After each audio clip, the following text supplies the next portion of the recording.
السلام عليكم ورحمة الله وبركاته. أصحابتك وحرين جانا الكمركة للسودة واضح أدي هذا ومهتنتهين ما أنت هو إسنين كان واحد ربع إن ندي كله وذاقه هذا الكيم دحوين ترامب شلي وكهن جبي إن وجودو من دونه مرينك هرمز إسلام كان إيران أيسن وحش داله كدو فينكرين مراكب لعق بعد أحسين كرتنا أيسن جرين دولة إيران أو دقن قلي صدق دحى أمريكا كان وحي شجين أمريكا مدحوينها inay dhaqan gelinayaan haddaba arintaasi dawladda Iran maxay ka tiri waxa hadalla ayay ka soo saareen mas'uuliyiin kala duwan waan idin la wadaagaya Trump sidoo kale Shiinaha waa uu hanjabay wuxuu yiri haddaan aragno iyagoo hub siinaya Iran canshuur 50% ayaan ku soo rogaynaa sidoo kale qoraal kale oo saaka bartiisa True Social oo ku soo qoray oo mar kale Iran ugu hanjabayna madaxweyne Trump waan idin la wadaagaya Trump meel kasta waa uu ku boodaya hadda waxay isku dhaceen boobka kaniisadda Vatican-ka oo xitaa Trump uu yiri ninkaasi nin arinta dambiyada ku fiican ma ahan xalinteeda iyo waliba dagaalada boobkuna wuxuu yiri anigu siyaasi ma ihi maamulka Trumpna kama baqayo markastana waan ka hadli doonaa joojinta dagaalada ka socda caalamka haddaba arrimahaasina waan idin la wadaagaya saaxiibka kaliya ee madaxweyne Trump uu ku lahaa midowga Yurub oo doorashadii dhacday dabayaaqadii toddobaadkan looga guuleystay haddaba ninkaasi muxuu yahay imise sano ayuu wadanka xukumayay saaxiib waxa uu lahaa Putin iyo waliba Trump ninka ka guuleystana waa nin da'yar oo sheegay in xiriirkii midowga Yurub uu la lahaa wadanka Hungary buuxda uu gelin doono marinka Hormuz isla markaana labada dhinacba ciidamada badda ee Mareykanka ay ka istaagi doonaan maraakiibta galaysa iyo kuwa ka soo baxayana sidoo kale ay hubin doonaan baaritaanana ay ku sameyn doonaan Trump waxa uu yiri Iran ma doonayno inay baad ka qaado maraakiibta marinka Hormuz maraysa isla markaana Mareykanka lama baadi karo waxa uu sheegay madaxweyne Trump in Iran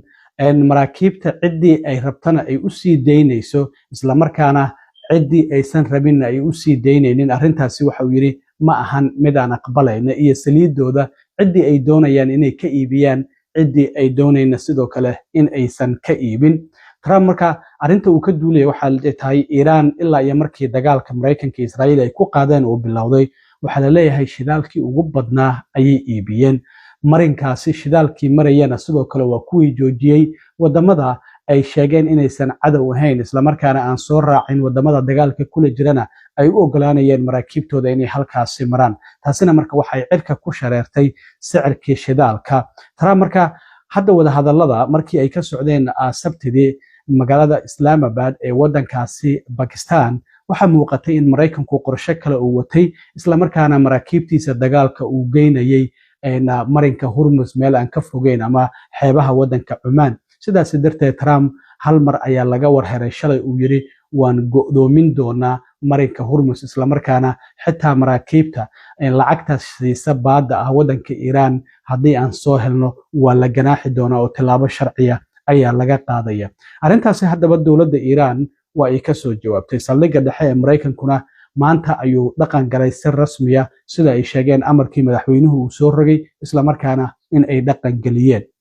Trump horta bal hadalkiisa wax yar oo Fox News siiyay oo la hadlay shalay isla markaana uga hadlayay Iran inaysan u ogolaanaynin in shidaalka cidii ay rabtana ay ka iibiso cidii rabtana ay u diido iyo waliba Shiinaha ugu hanjabayay in 50% canshuur ah oo canshuur aad u weyn ay ku soo rogayaan hadii ay arkaan iyagoo hub ka iibinaya wadanka Iran. We're putting on a complete blockade.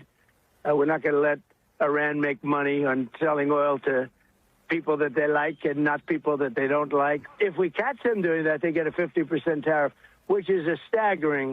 that's a staggering amount. haddaba mas'uuliyiinta Iran iyaguna arintaasi waa ay ka jawaabeen horta waxaan arkayaa in Israa'iil iyo sidoo kale wadamada khaliijka arintaasi ay soo dhaweeyeen isla markaana ay taageereen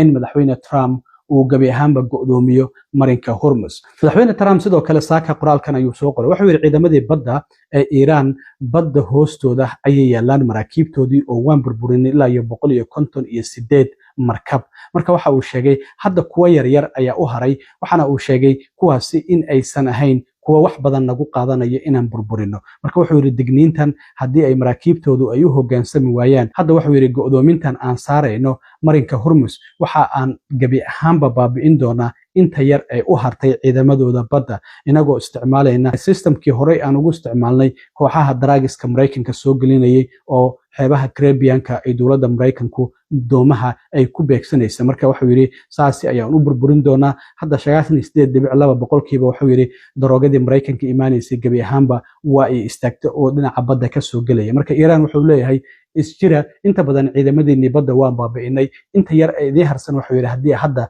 maraakiibteena joogta marinka Hormuz aad soo xabadaysaan oo wax ku soo tuurtaan intaas idin harsan waa baabi'inayna ayuu ninka ugu horeeya waa taliyaha ciidamada badda ee Iran ninka la yiraahdo Admiral Shahram waxa uu ku tilmaamay hanjabaadda madaxweyne Trump oo ah inuu go'doominayo marinka Hormuz in ay tahay mid lagu qoslo isla markaana fani ah waxa uu sheegay in ay la socon doonaan dhaqdhaqaaqa waxa uu yiri ciidamada Mareykanka ah ee halkaasi jooga waxa uu yiri dhaqdhaqaaqooda si dhow ayaan ula socon doonaa afayeen u hadlay sidoo kale ciidamada qalabka sida ee Iran gaar ahaan garabka la yiraahdo Kataibul Anbiya ayaa waxa uu ku tilmaamay go'doominta Mareykanku ay go'doominayaan marinka Hormuz inay tahay mid burcad badeednimo ah waxana uu sheegay in Iran ay difaacayso xuquuqda sharciga ah ee leedahay isla markaana sidoo kalena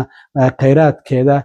waajibkooda sharcigana ay ku difaacayaan waxana uu sheegay sidoo kale madax banaanida dhuleed iyo biyeed ee wadankaasi Iran in markastaba ay ilaalinayaan afayeenka baarlamaanka ee dalka Iran ninka la yiraahdo Mohammed Baqir Qalibaf ayaa isaguna arrintan ka hadlay waxa uu ku tilmaamay hanjabaadda madaxweyne Trump in ay tahay sidoo kalena mid isaga dib ugu soo laaban doonta waxana uu shacabka Mareykanka isagoo la hadlayay bartiisa X ayuu qoraalkan ku soo qoray waxa uu sheegay dhawaan shacabka Mareykanka waxaad arki doontaan shidaal $4 ilaa iyo $5 walow haddaba oo meelaha qaar intaasi uu ka badan yahay isla markaana sawirkan ayuu soo raaciyay in maapkan gas stationada u dhow aqalka cad qiimaha shidaalku uu ka joogo ayuu sidoo kale uu soo raaciyay waxana uu xaqiijiyay in goor dhow ay arki doonaan dadka Mareykanka in shidaalkooda uu cirkaasi isku shareeri doono marka Iran sidoo kale shacabka Mareykanka ay leedahay arrintan kulay inaga nooma darne idinka ay idin daran tahay ee arka sida ay wax u jiraan marka halkaasi ay xaaladdu maraysaa Mareykankuna hadda waa dhaqan galiyay go'doomintii marinka Hormuz sida saldhigga dhexe ee Mareykanku ay xaqiijiyeen waxana ay sheegeen amarkii madaxweynaha in ay fulinayaan dhinaca kale madaxweyne Trump hadda waxa ay mar kale isku dhaceen Bob Leo XIV ama midka 14aad ee hogaamiya kaniisadda Vaticanka Bobka waxa lagu yaqaanay in muddooyinkii ugu dambeeyay uu ka hadlayay dagaalada kii Gaza iyo sidoo kale midkan hadda Mareykanka iyo Israa'iil iyo Iran u dhaxeeya waxana sidoo kale uu sheegay dadka gacmaha dhiigga ku leh in aan ducadooda aan la aqbalaynin ayuu xitaa sheegay marka Trump ayaa xalay waxa uu ku tilmaamay Bobka in aan bal la dooran lahayn haddii isaga aysan ahaan lahayn madaxweyne Trump waxana Trump uu bartiisa True Socialka uu soo geliyay sawirkan oo lagu sameeyay AI isla markaana The Christ the Healer oo uu soo dhigay bartiisa True Socialka waxana uu leeyahay in uu iska dhigaya in isagu uu bayahayba nin Bob ah marka Trump waxa uu yiri Bobku waa nin aad ugu liita dhinaca dambiyada macnaha in wax laga qabto dambiyada isla markaana sidoo kalena waxa uu sidoo kale aad ugu liita dhinaca siyaasadda arrimaha dibadda marka wuxuu yiri anigu taageero maba uu ihiba Bobka sidaas ayuu yiri He's a very liberal person and he's a man that doesn't believe in stopping crime. He's a man that doesn't think that we should be toying with a country that wants a nuclear weapons so they can blow up the world. I'm not a fan of Pope Leo. Bobku isaguna arrintaasi waa uu ka jawaabay wuxuu yiri anigu horta maamulka Trump kama baqayo dhowr jeer ayuu xitaa wuxuu ka hadlay dadka soo galootiga inaan si xun loola dhaqmin markii masaafurinta daran uu Trump waday Bobku markastaba dagaalada iyo dadka soo galootiga aad ayuu u difaacay marka Bobku wuxuu yiri anigu kama baqayo maamulka Trump markastana nabad ayaan raadiyaa siyaasina ma ihimana doonayo inaan Trump la doodo waxaan doonayaa sidoo kale in aan sii wado inaan markasta ka hadlo sidii dagaalada loo joojin lahaa My message, the message of the gospel, blessed are the peacemakers. I do not look at my role as being political, politician. I don't want to get into a debate with him. I don't think that the message of the gospel is meant to be abused in the way that some people are doing. And I will continue to speak out loudly against war. dhinaca kale Trump ma ahan wadanka gudihiisa oo kaliya in uusan taageero ka haysan xitaa wadanka dibadiisa taageerada uu ku lahaa waa ay sii yaraanaysaa wadanka Hungary nin waxa hogaaminaya la yiraahdo Viktor Orban muddo 16 sano ah ilaa sanadkii 2010 Trump ninkaasi si aad ah ayay isku taageersanayeen waxa taageero sidoo kale uu ka haystay madaxweynaha wadanka Ruushka Vladimir Putin maadaama uusan ka mid ahayn wadamada midowga Yurub ee ku taageeray Ukraine dagaalka ay Ruushka kula jiraan xitaa waxa jirtay ilaa iyo lacag 1 bilyan ka badan oo wadamada midowga Yurub ay doonayeen in ay deymiyaan dalka Ukraine in uu wadanka kaliya ee diido oo 27 wadan inay u codayaan ahayd si lacagtaasi loo deymiyo marka waa uu diiday xiriirka uu la lahaa marka midowga Yurub dagaalkaasi Ukraine darteed ayuu ku burburay marka waxa la tartamay nin dhalinyaro ah oo maamulkiisa ka tirsanaan jiray oo la yiraahdo Peter Magyar waxana uu ka tagay xisbiga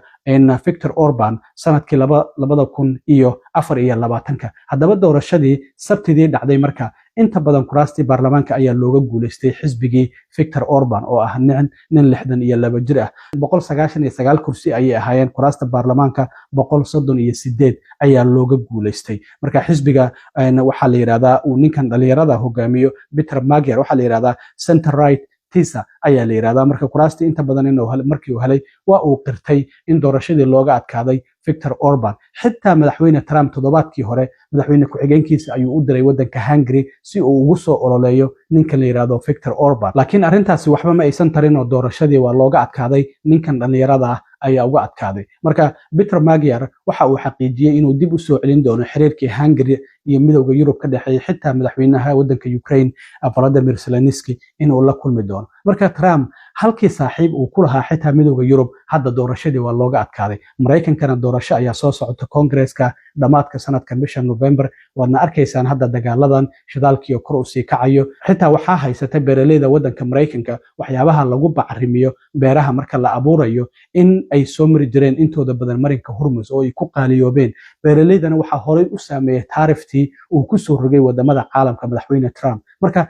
taageerada dhinaca dadkii sidoo kalena waxa muuqata hadda Christianka ahaa oo kaniisadda Vaticanka in uu hadda isku sii dirayo oo boobkii la dagaalay marka Trump dhinac kasta waxa ka haysta cadaadis xoogan doorashooyinka soo socdana waxa la filayaa in uu guuldarrooyin kala kulmi doono Congress-ka sida hadda muuqata maxaa yeelay dagaalka Iran weli ma uusan dhamaanin hadda waa kan go'doominaya sidoo kale marinka Hormuz aad iyo aad u mahadsantiin asxaabta